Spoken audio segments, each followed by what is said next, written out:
Араман районунун Кермету айыл аймагынын Гүлбар айылында ашканадан чыккан өрт намазканага жармашкан. Бул тууралуу Спутник Кыргызстан агенттигине аталган айыл өкмөтүнүн башчысынын орун басары Адилбек Мурзаев билдирди. Өзгөчө Кырдаалдар министрлигинин маалымат кызматы бүгүн эртең менен саат 7:15 мечит өрттөнүп, ал жерден 2 адам сөөгү табылганын кабарлаган. Өрт толугу менен 9:28 өчүрүлгөн. Мурзаевдин айтымында өрт чыккан ашканада каза тапкандар эне бала болчу. Энеси Ош Араван унаа жолунун боюнда жайгашкан чакан ашканада иштечү. Келин эртең менен ашканада пирожки бышырып жаткан мезгилде газ баллон жарылып кеткен.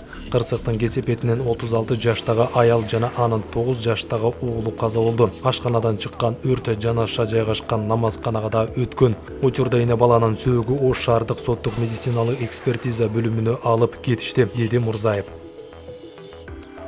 Мирас каналына жазылып, акыркы жаңылыктарды күзөтүп барыңыз.